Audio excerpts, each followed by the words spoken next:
Good morning everyone, my name is Diksha and आज जो हम टॉपिक डिस्कस करने वाले हैं वो है केमिकल काइनेटिक्स। ठीक है, तो केमिकल काइनेटिक्स का हम सबसे पहले तो नाम से ही देख लेते हैं कि वो क्या सजेस्ट कर रहा है। अगर हम नाम देखें इसका तो ये क्या बोल रहा है कि केमिकल काइनेटिक्स मतलब कि केमिकल मतलब कि कोई केमिकल रिएक्शन और काइनेटिक्स मतलब कि मूवमेंट। ठीक है, केमिकल का मतलब तो क्या हो गया, ये हो गया हमारे पास कोई भी केमिकल रिएक्शन हो रही है उसकी बात कर रहे हैं हम। और हमारे पास जो काइनेटिक्स है, काइनेटिक्स का मतलब होता है टू मूव। ठीक है, मूवमेंट की, कोई भी चीज़ की मूवमेंट होती है ना तो उसको बोल देते हैं कि वो काइनेटिक हमारे पास उसको सजेस्ट करता है। ठीक है, तो हम यहाँ पे किसकी बात कर रहे हैं, केमिकल रिएक्शन की मूवमेंट की बात कर रहे हैं। मतलब कि ये एक ऐसी ब्रांच है जो केमिकल रिएक्शन की मूवमेंट मतलब कि वो रिएक्शन कैसे मूव कर रही है, फास्ट है, स्लो है, उसके बारे में वो बताएगी। ठीक है, तो इसका मतलब होता है, काइनेटिक्स का मतलब होता है जो चीज़ किसी की मूवमेंट से रिलेट कर रही हो उसको हम बोल देते हैं काइनेटिक्स। तो अगर हमने नाम से देखे तो हमें क्या पता चल रहा है कि ये वो वाली ब्रांच है जो हमारे पास किसी भी केमिकल रिएक्शन की मूवमेंट के बारे में बताएगी। मतलब कि केमिकल रिएक्शन कैसे जा रही है, फास्ट जा रही है, स्लो जा रही है, या फिर हमारे पास इंटरमीडिएट हमारे पास रेट है उसका। ठीक है, तो क्या बताती है हमारे पास ये केमिकल काइनेटिक्स हमें बताती है रेट ऑफ द रिएक्शन। ठीक है, कोई भी रिएक्शन है, ठीक है, मान लो कोई रिएक्शन हमारे पास है, वो सबसे पहले तो देखो, कोई भी रिएक्शन है सबसे पहले तो हमें ये पता होना चाहिए कि वो रिएक्शन फिजिबल है या नहीं है। ठीक है, वो रिएक्शन होती है या नहीं होती है, स्पॉन्टेनियसली खुद होती है, या फिर हमें उसको कोई कैटलिस्ट या फिर कोई चीज़ देके हमें उसको स्टार्ट कराना पड़ता है। सबसे पहले तो ये चीज़ें देखते हैं, वो हम किस में देखते हैं, वो हम थर्मोडायनेमिक्स ब्रांच में पढ़ते हैं। ठीक है, तो थर्मोडायनेमिक्स ब्रांच में हमने ये पढ़ लिया कि वो रिएक्शन हो रही है। ठीक है, अब वो रिएक्शन कितनी तेज हो रही है या फिर कितनी धीरे हो रही है, किस रेट से जा रही है, जल्दी जल्दी हो रही है, फास्ट रिएक्शन है या फिर स्लो रिएक्शन। ठीक है, वो कौन सी बताता है हमें, ये वाली ब्रांच बताती है। केमिकल काइनेटिक्स हमें बताता है कि हमारे पास रिएक्शन फास्ट है या फिर हमारे पास वो स्लो है, या फिर क्या एग्जैक्टली उसका रेट है, वो हमें केमिकल काइनेटिक्स बताता है। ठीक है, तो हमारे पास जो केमिकल काइनेटिक्स है वो किस तरीके से हमें रेट बताता है। ठीक है, तो वो हमें इस तरीके से बताता है, देखो कोई भी रिएक्शन है, मान लो हमारे पास ये रिएक्शन है, ये रिएक्शन मान लो। ठीक है, ये हमारे पास है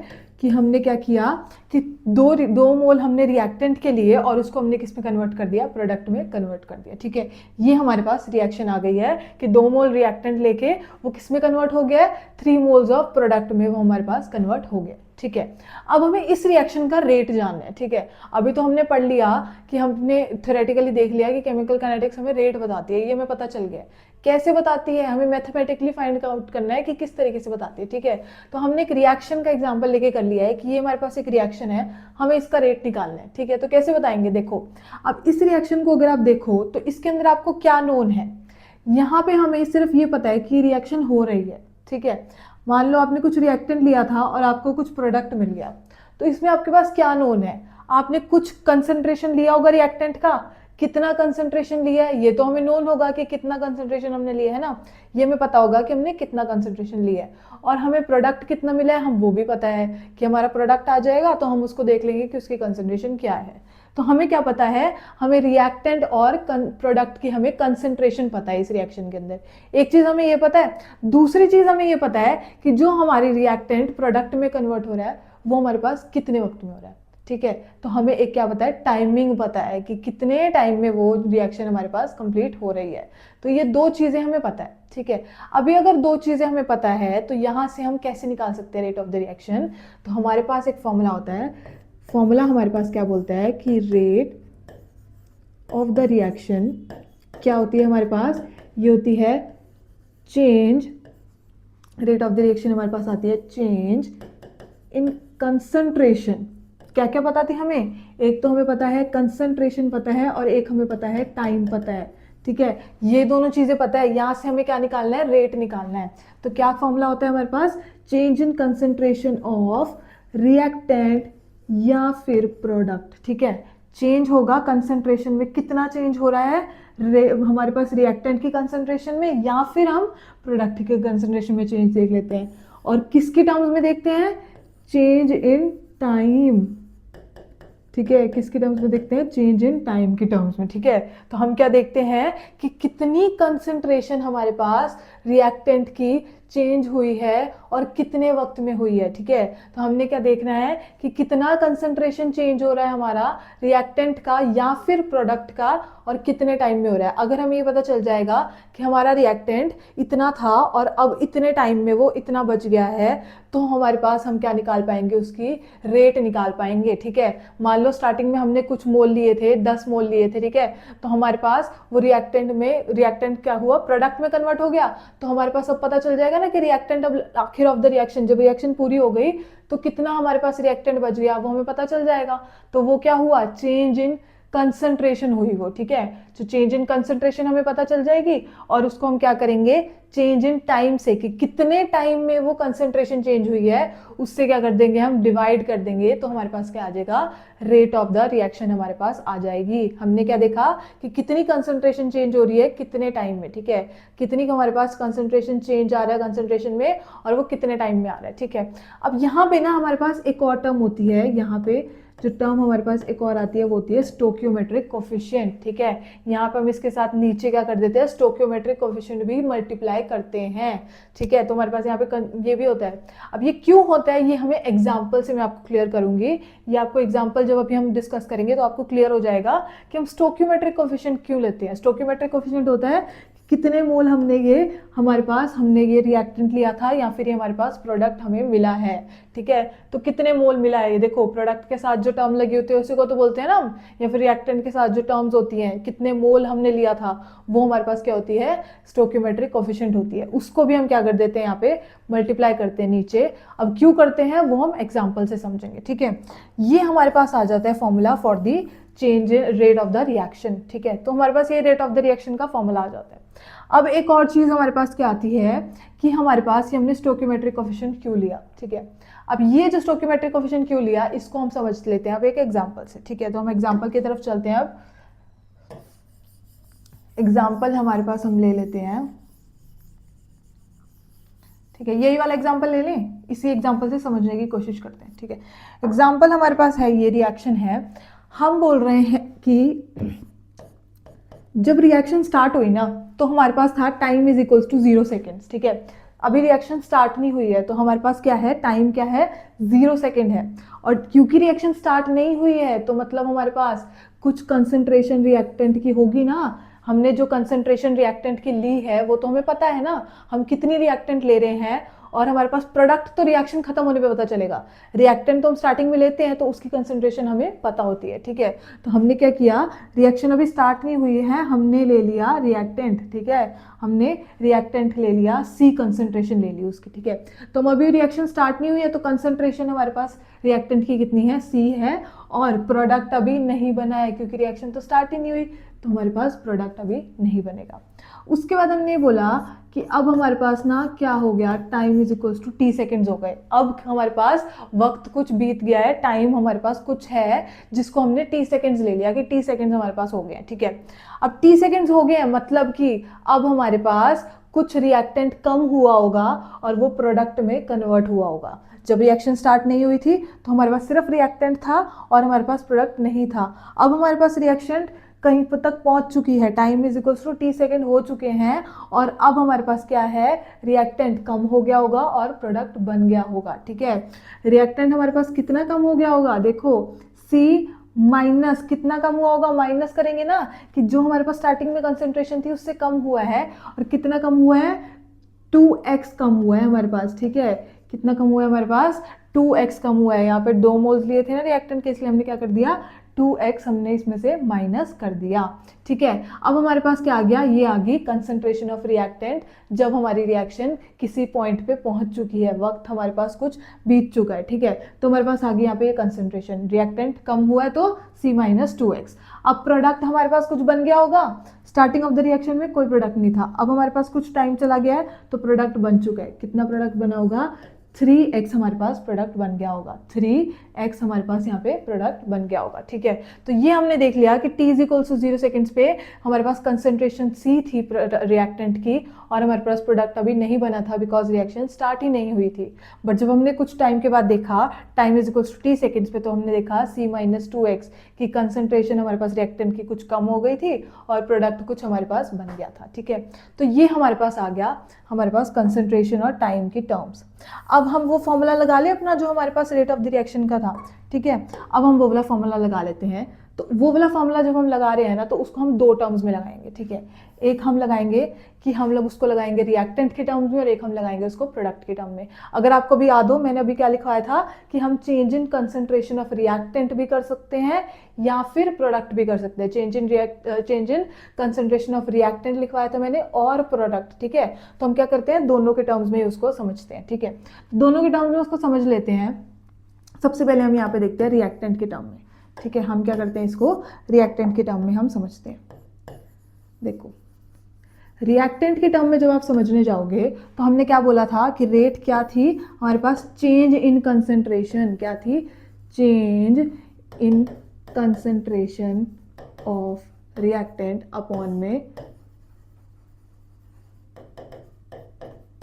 चेंज इन टाइम। यही था ना हमारे पास, ये था, ठीक है। तो चेंज मतलब कि चेंज क्या होता है, चेंज हमारे पास होता है फाइनल माइनस इनिशियल हमारे पास होता है। चेंज हम कैसे देखते हैं, ऐसे ही तो देखते हैं ना कि हमारे पास स्टार्टिंग में कोई चीज़ थी और हमारे पास अब कुछ टाइम बाद कोई चीज़ आई है, ठीक है। हम ये देखेंगे कि कुछ टाइम बाद जो आई है और स्टार्टिंग में जो थी उसमें कितना चेंज है। तो हमारे पास हम क्या देखेंगे कि फाइनल माइनस इनिशियल हम कर देंगे, ठीक है। तो हमारे पास ये होता है फाइनल माइनस इनिशियल। जब हम करने जाएंगे तो यहाँ पर देखो c माइनस 2x माइनस सी कर सकते हैं हम, ठीक है। ये हमारे पास क्या है, फाइनल है, ये स्टार्टिंग में थी, ये सी कंसंट्रेशन स्टार्टिंग में थी और ये हमारे पास क्या थी, फाइनल में थी, ठीक है। ये हमारे पास t is equals to t seconds पे है, फाइनल है ये, ठीक है। तो हमने क्या बोला, change in concentration of reactant कर रहे हैं, तो हम क्या करेंगे ऊपर कि फाइनल माइनस इनिशियल कर देंगे। चलो कर देते हैं, c माइनस 2x और हमने क्या किया, माइनस सी हमने यहाँ पे कर दिया। अब ये तो हो गया, और टाइम कितना था, चेंज इन टाइम भी था। तो चेंज इन टाइम देखेंगे तो t माइनस 0 हो जाएगा, यहाँ पे क्या हो जाएगा, t माइनस 0 यहाँ पर हो जाएगा, ठीक है। अभी मैं स्टोक्योमेट्रिक कोएफिशिएंट का नहीं कर रही हूँ क्योंकि आपको मैं समझाऊंगी कि क्यों कर रहे हैं, ठीक है। तो हमारे पास देखो यहाँ पे हमने किया ये, तो क्या आ गया यहाँ पे हमारे पास आ गया c माइनस 2x माइनस सी, ठीक है। तो क्या आ गया हमारे पास, अगर हम इसको ब्रैकेट को खोल दें, अगर हम इसको ब्रैकेट को यहाँ पे खोल दें तो हमारे पास यहाँ पे आ जाएगा, यहाँ पे हमारे पास आएगा c माइनस 2x माइनस सी हमारे पास आ जाएगा। तो c से c कट गया और हमारे पास यहाँ पे क्या आ गया, हमारे पास यहाँ पे t माइनस 0 से आ गया यहाँ पे माइनस 2x अपॉन में t आ गया। क्या आ गया हमारे पास यहाँ पे, माइनस 2x अपॉन में t आ गया। देखो जो मैंने ये वाला फॉर्मूला बताया था, इसमें मैंने ये भी बताया था कि यहाँ पे क्या होता है, स्टोक्योमेट्रिक कोएफिशिएंट, ठीक है। ये किसका फॉर्मूला है, रेट का फॉर्मूला है, ये मैंने बताया था। अब यहाँ पे एक साइन कन्वेंशन भी था और एक ये स्टोक्योमेट्रिक कोएफिशिएंट भी था। साइन कन्वेंशन की बात मैंने नहीं करी थी, अभी मैं यहाँ पे बताऊंगी कि साइन कन्वेंशन हमने क्यों नहीं करी थी वहाँ पे बात, ठीक है। क्योंकि हम रिएक्टेंट एग्जाम्पल से समझेंगे तो ज़्यादा क्लियर होगा, ठीक है। तो सबसे पहले तो हमने जितना अभी हमें पता है हमने उस हिसाब से यहाँ पे रेट हमने निकाल दिया। अब हम यहाँ पे किसके टर्म्स में निकाल लेते हैं, प्रोडक्ट के टर्म्स में भी निकाल लें, ठीक है। तो प्रोडक्ट के टर्म्स में भी हम यहाँ पे निकाल लेते हैं। प्रोडक्ट के टर्म में क्या आएगा हमारे पास, change in concentration of product final minus initial. तो हमारे पास क्या करेंगे, यहाँ पे क्या है, ये 0 है ना, ये 0 है ना, ये कुछ भी नहीं था स्टार्टिंग में, तो प्रोडक्ट हमारे पास कुछ भी नहीं था, 0 था, ठीक है। तो चेंज इन प्रोडक्ट हमारे पास, change in concentration of product कितना आएगा, 3x माइनस 0। क्या आ जाएगा, वहाँ पे आ जाएगा हमारे पास 3x माइनस 0 और टाइम का क्या आएगा, final minus initial t minus 0। तो हमारे पास क्या आ जाएगा यहाँ पे, t माइनस 0 हमारे पास आ जाएगा। तो क्या आ गया यहाँ पे, 3x अपॉन में t आ गया। देखो एक ही रिएक्शन के लिए हमारे पास दो रेट आ गए। यहाँ पे क्या आया हमारे पास, यहाँ पे हमारे पास आया rate is equals to minus 2x upon में t, और यहाँ पे हमारे पास आ रहा है rate is equals to 3x upon में t। देखो एक ही रिएक्शन के लिए दो दो हमारे पास कैसे आ सकते हैं, एक हमारे पास ये आ रहा है और एक हमारे पास क्या आ रहा है, ये आ रहा है। सेम रिएक्शन के लिए दो रेट हो सकते हैं कि एक ही रिएक्शन हमारे पास फास्ट भी है और एक ही रिएक्शन स्लो भी है, वही सेम रिएक्शन फास्ट भी है स्लो भी है, ऐसा हो सकता है, नहीं हो सकता। तो क्योंकि हमारे पास यहाँ पे दो दो रेट आ रहे थे, इसीलिए ही हमने क्या किया है, स्टोकियोमेट्रिक कोफिशिएंट को डिवाइड किया था। यहाँ पे जो हमने स्टोकियोमेट्रिक कोफिशिएंट मैंने बताया था अभी कि हम क्या कर देते हैं, उसको नीचे मल्टीप्लाई कर देते हैं। वो क्यों करते हैं, वो इसीलिए ही करते हैं। देखो अब ध्यान से देखो, ये वाला जो हमारे पास रेट है, हमारे पास जो ये वाला रेट है ना, जो हमारे पास प्रोडक्ट रिएक्टेंट के टर्म्स में आया है, उस रेट के अंदर हम क्या करें, अगर हम क्या करें, देखो इसको इधर लिख लेते हैं ताकि अब आपको क्लियर हो जाए। ठीक है, एक हमारे पास आया है rate is equals to -2x upon में t आया है, और एक हमारे पास आया है rate is equals to -3x upon में t आया। ठीक है, ये आया है हमारे पास। हमने क्या बोला कि क्यू स्टोकियोमेट्री से डिवाइड कर रहे थे। देखो अब मैं स्टोकियोमेट्री से डिवाइड करके बता देती हूँ।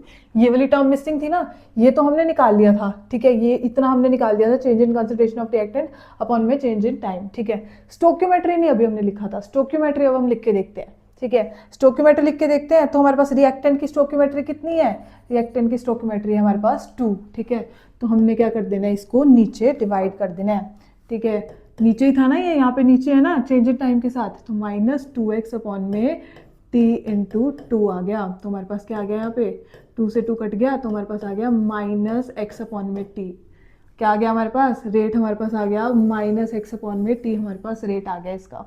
अब यहाँ इसको कर दे, इसको भी करके देखते हैं। इसको हमारे पास स्टोकियोमेट्री से करेंगे, जो ये किसका है, प्रोडक्ट की टर्म में है ना, ये 3x अपॉन में t वाला हमारा प्रोडक्ट की टर्म में है। तो प्रोडक्ट की टर्म में हमारे पास क्या है, हमारे पास स्टोकियोमेट्री 3 हमारे पास यहाँ पे इसकी स्टोकियोमेट्री है।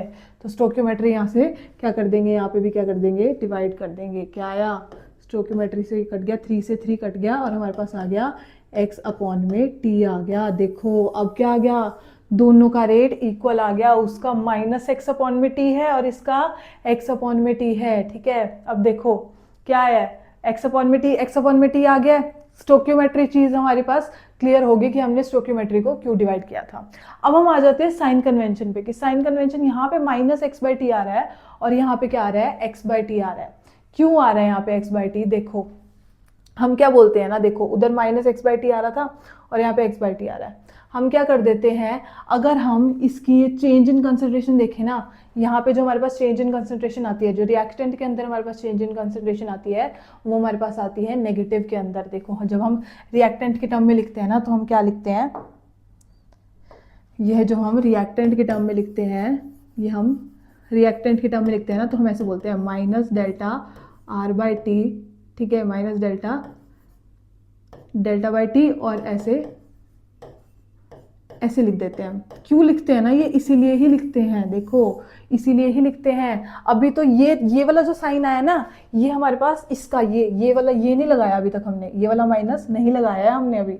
ये सिर्फ इसका यही यहाँ से आया है, चेंज इन कंसंट्रेशन। देखो जब आप 0 में से, जब आप क्या कर रहे हो, देखो यहाँ पे हम क्या कर रहे हैं, रिएक्टेंट हमारे पास फाइनल है, ये हमारे पास इनिशियल वाली है। ठीक है, फाइनल वाली रिएक्टेंट का कंसंट्रेशन कम होगी ना, जब रिएक्शन हमारे पास कहीं पर पहुंच चुकी है, तो हमारे पास रिएक्टेंट कम हो गया है। ठीक है, क्या हो गया, हमारे पास रिएक्टेंट कम हो गया, और रिएक्टेंट कम हो गया है, और स्टार्टिंग वाली जो हमारे पास थी वो हमारे पास ज़्यादा है, क्योंकि वहाँ पे हमारे पास रिएक्शन स्टार्ट ही नहीं हुई थी, तो रिएक्टेंट हमारे पास ज़्यादा था। और जब हम फाइनल स्टेज पे पहुंचे तो वहाँ पे हमारे पास रिएक्टेंट कम हो गया था, क्योंकि वो प्रोडक्ट में कन्वर्ट हो गया।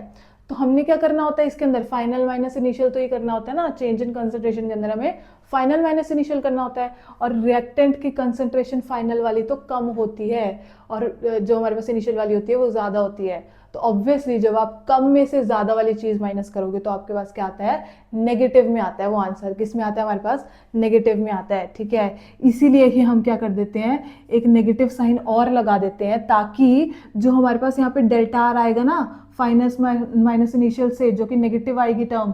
ठीक है, क्योंकि हम कम में से ज़्यादा माइनस कर रहे हैं, तो यहाँ पे नेगेटिव टर्म आएगी, उसको हम इक्वल करने के लिए, देखो ये प्रोडक्ट पॉजिटिव में आ रहा है ना, यहाँ पे रेट हमारे पास प्रोडक्ट पॉजिटिव में आता है, यहाँ पे हमारे पास नेगेटिव में आता है। तो ये जो नेगेटिव में कंसंट्रेशन आती है, उसको हम क्या करने के लिए, हम इक्वल करने के लिए यहाँ पे हम क्या कर देते हैं, बाहर माइनस का साइन लगा देते हैं। माइनस का साइन लगाते हैं तो क्या होता है कि दोनों अब हमारे पास क्या हो जाती है, रेट इक्वल हो जाती है। तो ये हमारे पास साइन कन्वेंशन का थोड़ा हमारे पास डिफरेंस रहता है दोनों के अंदर, कि जब हमारे पास हम क्या करते हैं, रेट हम रिएक्टेंट की टर्म में निकालते हैं और प्रोडक्ट की टर्म में निकालते हैं ना, तो रिएक्टेंट में हमारे पास हम नेगेटिव साइन लगाते हैं और प्रोडक्ट में नेगेटिव साइन नहीं लगता है, बिकॉज यहाँ पे हमारे पास क्या आता है, डेल्टा आर नेगेटिव में आता है, जबकि यहाँ पे हमारे पास पॉजिटिव में ही आता है। तो यहाँ पे क्योंकि नेगेटिव में आता है तो हमें नेगेटिव साइन और लगाना पड़ता है ताकि वो नेगेटिव नेगेटिव पॉजिटिव हो सके, ठीक है। तो ये हमारे पास था कि हम किस तरीके से रेट ऑफ द रिएक्शन हमारे पास यहाँ पे निकाल सकते हैं फॉर अ रिएक्शन। अगर हमारे पास कोई रिएक्शन दी गई है तो उसका रेट हम किस तरीके से निकाल सकते हैं, ठीक है। तो ये हमारे पास हो गया रेट ऑफ द रिएक्शन। अब हम आ जाते हैं एक अपने लॉ पे, रेट लॉ पे, ठीक है। रेट लॉ हमारे पास है, ठीक है। क्या होता है हमारे पास, एक रेट लॉ होता है। वो हमें क्या बताता है कि हमारे पास, कि हम रेट लॉ से देखते हैं कि हमारे पास अगर कोई रिएक्शन है तो उसका हम रेट किस तरीके से लिख सकते हैं, ठीक है। अब रेट लॉ समझने से पहले एक चीज़ और समझ लो कि जो हम यहाँ पे हमने ये रेट निकाला है ना, इसका चेंज इन कंसंट्रेशन अपॉन में चेंज इन टाइम, इसका हम एसआई यूनिट देख लें कैसे आएगा, ठीक है। तो एसआई यूनिट ऑफ,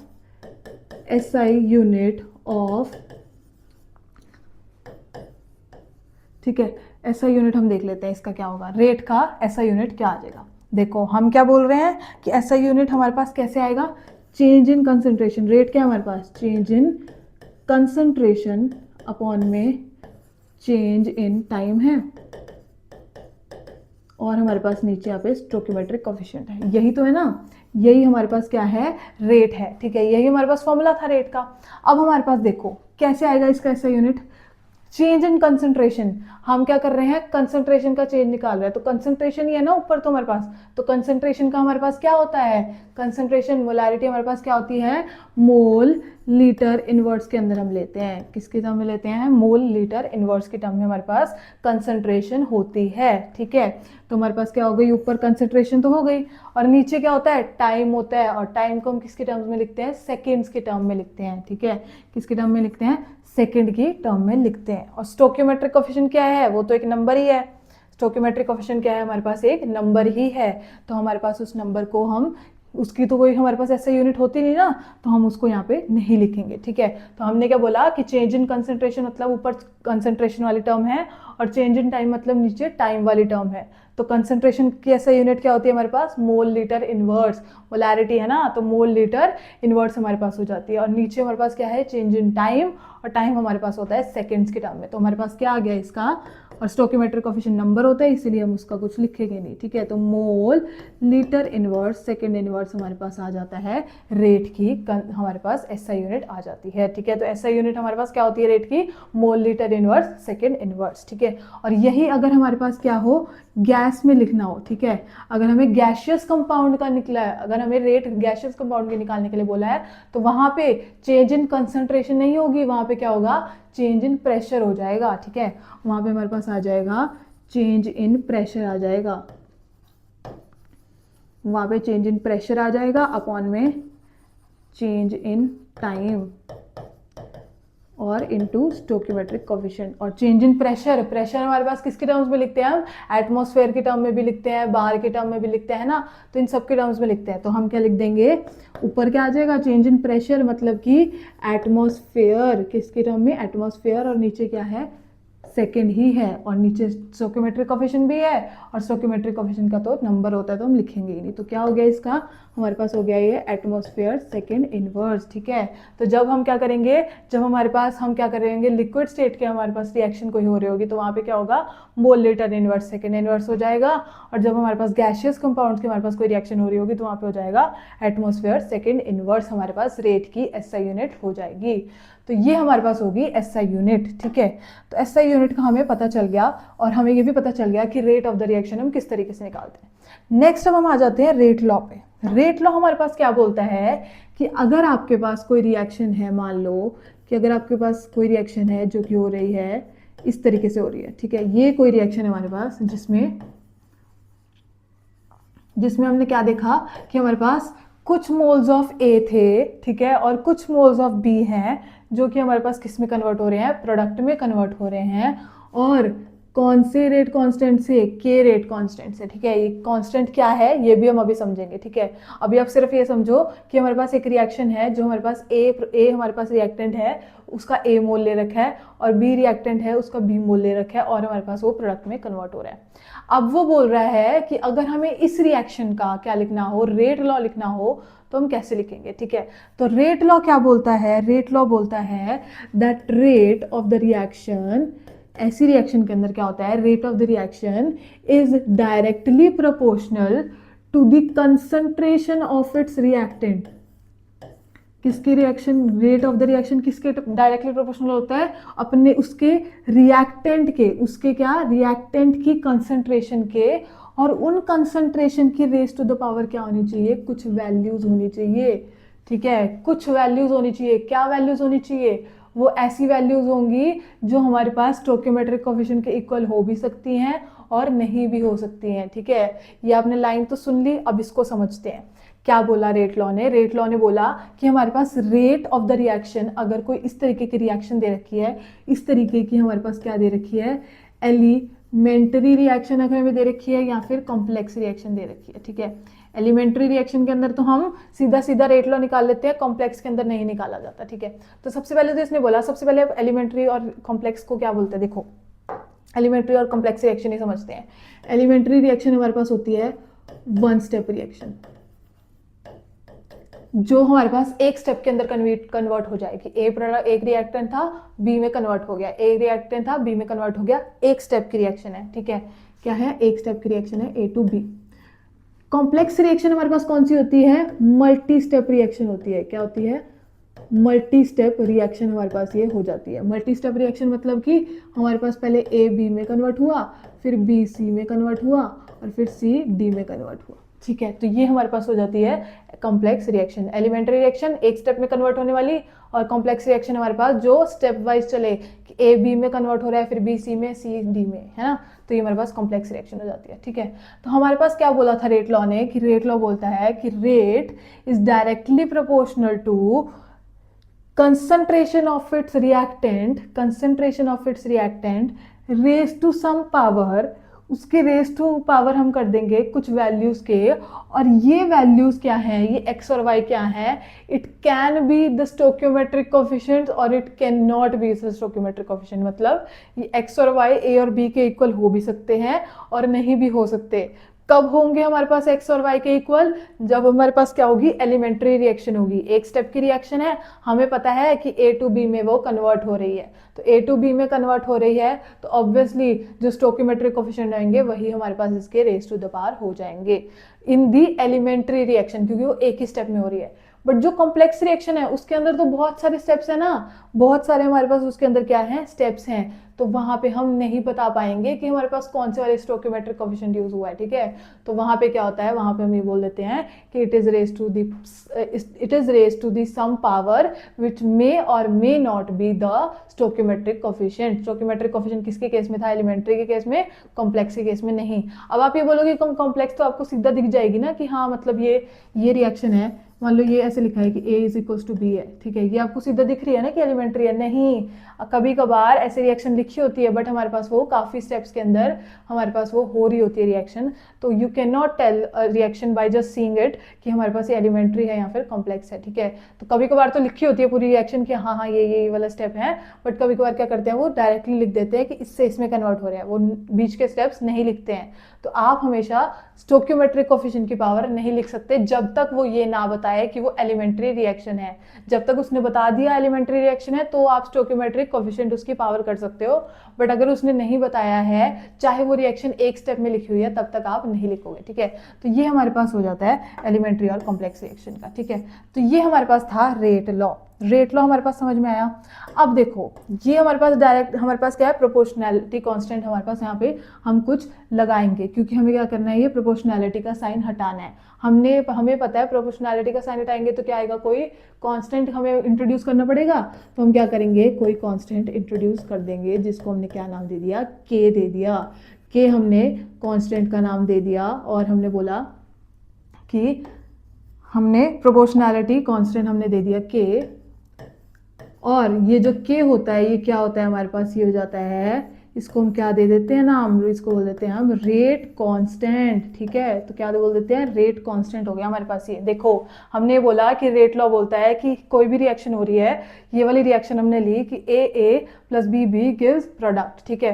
तो हमने बोला ये रिएक्शन हो रही है, अब इसको हम इसका रेट लॉ कैसे लिखेंगे कि रेट लॉ ये बोलता है कि अगर ये रिएक्शन हो रही है और ये एलिमेंट्री रिएक्शन है या फिर ये कॉम्प्लेक्स रिएक्शन है, तो इसमें क्या होगा, इसका rate will be directly proportional to its concentration of the reactants raised to some power, जो ये पावर है it may और may not be the stoichiometric coefficients, ठीक है।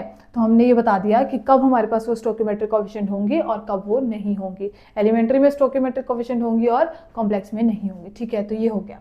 दूसरी चीज हमने क्या बोली कि प्रोपोर्शनैलिटी कांस्टेंट हमने एक इंट्रोड्यूस किया के, और उसका नाम हमने क्या बोला, रेट कांस्टेंट दे दिया, ठीक है। रेट कांस्टेंट हमारे पास होता है, हमारे पास क्या हो जाता है, प्रोपोर्शनैलिटी कांस्टेंट आ जाता है। अब ये जो रेट कांस्टेंट होता है ना, ये हमारे पास किसी पर्टिकुलर रिएक्शन के लिए सेम रहता है। मान लो कोई रिएक्शन है, उसका रेट कांस्टेंट हमेशा सेम रहेगा, ठीक है। चाहे हमारे पास आप कितना मर्जी रिएक्टेंट ले लो, कितना मर्जी हमारे पास प्रोडक्ट बन रहा हो, रेट कांस्टेंट हमेशा उसका सेम रहेगा फॉर अ पर्टिकुलर रिएक्शन, ठीक है। तो हमें ये भी पता होना चाहिए। ये हमारे पास हो गया रेट कांस्टेंट। एक और चीज हमारे पास इसके अंदर होती है, वो हमारे पास ये होती है कि जो हमारे पास ये ऊपर पावर्स होती है ना, अगर हम क्या करें, अगर हम क्या कर दें, इसको प्लस कर दें, हम क्या बोल दें कि x प्लस वाई हम ये बोल दें, तो x प्लस वाई किसके इक्वल हो जाता है, ये हो जाता है हमारे पास ऑर्डर ऑफ द रिएक्शन के, ठीक है। क्या हो जाता है कि ऑर्डर ऑफ द रिएक्शन के हो जाता है कि कितना ऑर्डर है रिएक्शन का, ठीक है। तो हम क्या बोलेंगे कि अगर किसी रिएक्शन का हमें क्या दिया हो, उसने हमें दे रखा हो कि रेट हमारे पास दे रखा हो, रेट लॉ दे रखा हो किसी रिएक्शन का, तो हम उसका क्या निकाल सकते हैं, हम उसका ऑर्डर ऑफ द रिएक्शन निकाल सकते हैं। कि अगर हम क्या करेंगे, उस रेट लॉ के अंदर जो कंसंट्रेशन वाली टर्म्स हैं उसकी पावर्स को क्या कर देंगे, प्लस कर देंगे, तो हम बोल देंगे कि उसका उतना क्या है, ऑर्डर है, उस रिएक्शन का उतना ऑर्डर है, ठीक है। ऑर्डर हमारे पास होता है, जीरो ऑर्डर होती है, फर्स्ट ऑर्डर रिएक्शन होती है, सेकेंड ऑर्डर रिएक्शन होती है, और हमारे पास और भी बहुत सारी रिएक्शंस होती हैं आगे, बट हमारे पास मोस्टली ना फर्स्ट या फिर सेकंड ऑर्डर तक ही रहती हैं, उसके बाद की हमारे पास रेयर होती है बहुत ज़्यादा रिएक्शन, ठीक है। क्योंकि हमारे पास 3 से ज़्यादा मॉलिक्यूल्स तो ओरिएंटेशन ही नहीं बन पाती ना, 3 से ज़्यादा मॉलिक्यूल्स की तो ओरिएंटेशन ही नहीं बन पाएगी अच्छे से रिएक्शन करने के लिए, ठीक है। तो हमारे पास सेकंड ऑर्डर से ज़्यादा हमारे पास होती नहीं है रेट, ठीक है। तो हमारे पास क्या बोलते हैं हम कि अगर हम x प्लस वाई कर देंगे तो हमारे पास आ जाएगा ऑर्डर ऑफ द रिएक्शन। कौन कौन से ऑर्डर होते हैं मेनली हमारे पास, जीरो ऑर्डर होता है, हमारे पास होता है फर्स्ट ऑर्डर होता है, और हमारे पास क्या होता है, सेकेंड ऑर्डर होता है, और हमारे पास आगे ऐसे सो ऑन चलता रहता है, बट हमारे पास मोस्टली ये वाले ऑर्डर ऑफ द रिएक्शन होते हैं, ठीक है। तो ये हमारे पास हो गया ऑर्डर ऑफ द रिएक्शन, ठीक है। सो और एक और चीज़ होती है हमारे पास मॉलिक्यूलैरिटी, मॉलिक्यूलैरिटी भी हमारे पास एक होती है, ठीक है।